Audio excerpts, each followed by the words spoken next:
In our video today, children, we were discussing the epihydrophily in Vallisneria plant, where we discussed how the pollination takes place on the surface of water, and that's what we called it for epi. Epi means above or just on the surface of water.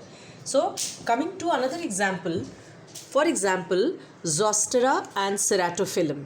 These are such plants where the pollination is brought about totally under the water, because these are submerged plants. These are angiosperms which are totally submerged. So this type of pollination, where water being the agency but being brought not on the surface but under the surface of water, so we have hypohydrophily. Coming to the third method into the agents of pollination, but this is the biotic method, that is wind and water we have discussed today only. Now coming to the method which is entomophily under biotic category. This is pollination by insects, that is plants like rose, sunflower, hollyhock, etc. They are pollinated by the insects, and these are the most beautiful flowers, children. Which insects are the agents? Let's see.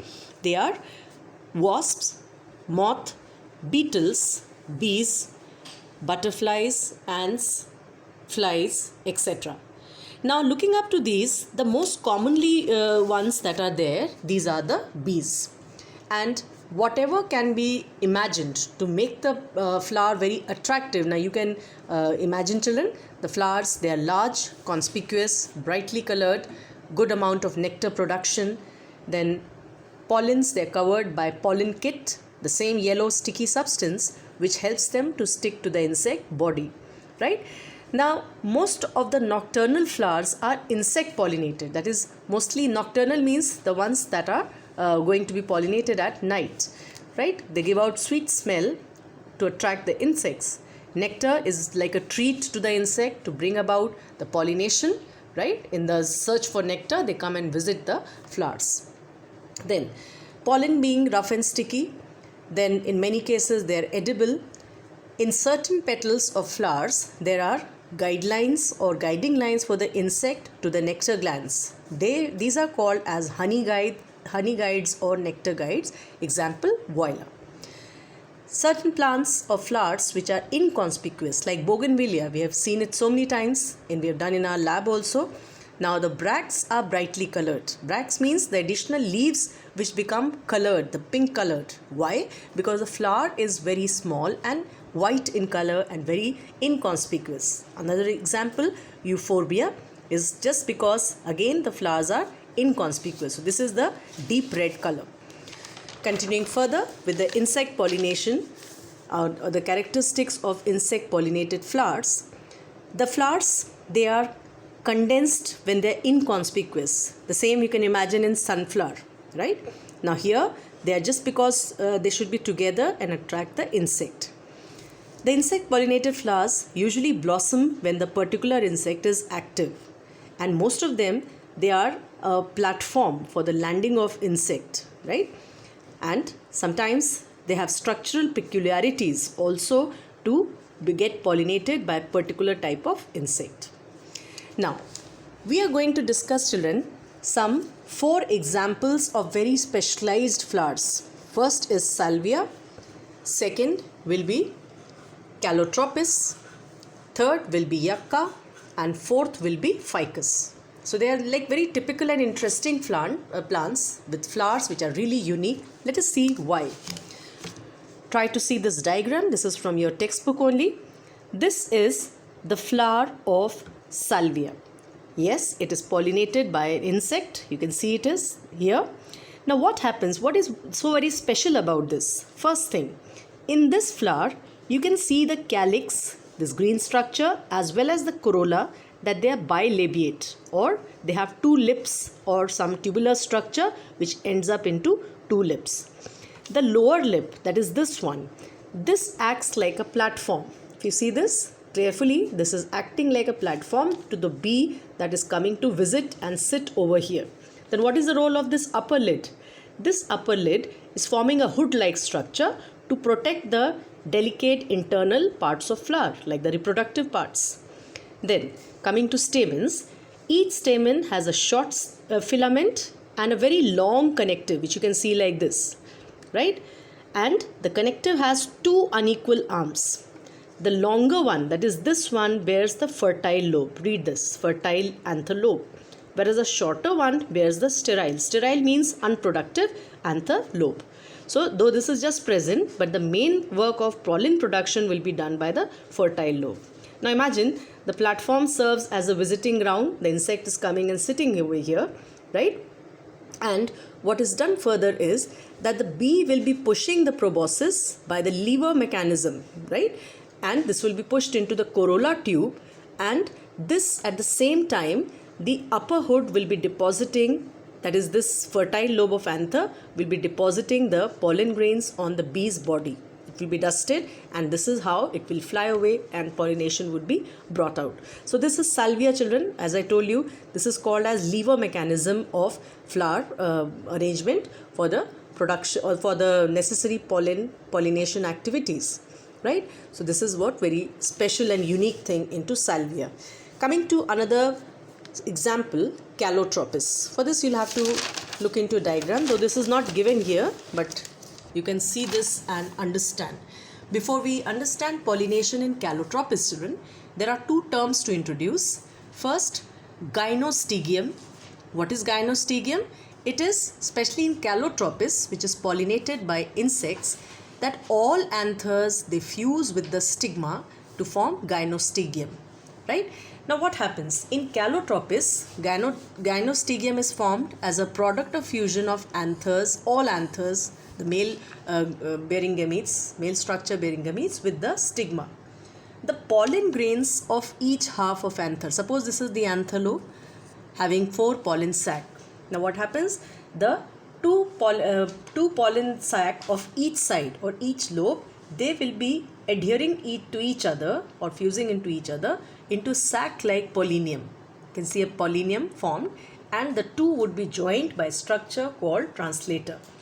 Now when the insect is coming to visit this flower, it will be lifting up the pollinia along with the translator, right? So this is very special again in Calotropis, where remember the term gynostegium and translator, this transverse structure which is attaching to the pollinium. What is pollinium? That the pollen grains in each half of the anther lobe, that is here they fuse together into one body, and here also they fuse together to form pollinium. Alright, coming to the third example called yucca. This is the flower of yucca. You can see it is pollinated by a moth. Now remember children, the insect moth, it is active at night. So this is like a nocturnal pollination. Then what happens is the female moth, when it comes to visit this flower, right, it will sit over on the flower, and when it climbs to the top of this style, look at this flower, the style is over here, the female, the Pronuba moth, the name is Pronuba, Pronuba. When it comes and sits on the top of style, it will push the pollen ball into the flower, right? The purpose of pollination is done. But at the same time, look at the cleverness of the insect, that it will deposit its eggs also inside, right? So it's a very typical case of symbiosis, obligate symbiotic relationship, that is give and take. It is giving pollination to the flower, but at the same time taking the help, because it is introducing or depositing the eggs inside the ovary of the flower. What will happen in future? The eggs will be hatching into larvae that will feed on the seeds of the yucca. So this yucca plant with the Pronuba moth will be a typical example of obligate. That obligate means strictly symbiotic, that is give and take relationship. Coming to the last flower, which is very special, ficus. Ficus is the other name for fig, children, and this flower has a special inflorescence called hypanthodium, right? Hypanthodium, and it is having inflorescence in which 3 types of flowers are present. What are these 3 types? The male, the female, and the gall flowers. And the insect that brings about pollination is a gall wasp or blastophaga. So these were the 4 cases we discussed under the insect pollinated plants. Salvia, I hope you understood this clearly. Calotropis was this explanation of the pollinia, the gynostegium and the translator. Then we talked about the yucca plant or the yucca flower and the ficus or fig. Coming next to the next agency of pollination by birds, what we call as ornithophilia. When birds are the agents, then which birds? Obviously, the birds like crow, bulbul, parrot, myna, sunbirds, hummingbirds, honey eaters, etc. This is a very interesting example of hummingbird, which can suck nectar almost equivalent to half of its body weight. So this is a very interesting fact to know. What are the characteristics of flowers? They're large sized, without odor, right? Brightly colored, funnel shaped corolla, then strong and leathery floral parts. Flowers secrete a lot of nectar with plenty of sugar and water. Again, like a treat to the birds who will be coming and looking for the nectar production that is there. Next, another method of pollination by bats, and we call it as chiropterophilia. Chiropterophilia means pollination by birds and plants like kadamb, Bohnia, Megalandra, sausage tree, Adansonia, etc. They are the ones that are pollinated. Now, bats are active at night, children. They are nocturnal. So, obviously, the pollination is brought about during the night time. And as much as 30 kilometers, the bats can carry the pollen grains. How are the flowers like? They are stout, large size, dull, with abundant pollen grains. Coming to Melacophyllae or the pollination by snails, example cobra plant, arum lilies, and certain other examples. Anthropophyllae means pollination by human beings, and that is done by artificial experiments. For example, in history that we know, the experiments have been done since long into date palm, and still today there are many plants that are being done. That's how the agents of pollination we complete. So I'll just show you what all things we have completed, children, today. First, we have done with the adaptations or contrivances of nature to ensure cross-pollination, where we discussed about unisexuality, dichogamy, heterostyly, hercogamy, prepotency, and self-sterility. After that, we started with the agencies of pollination, abiotic and biotic.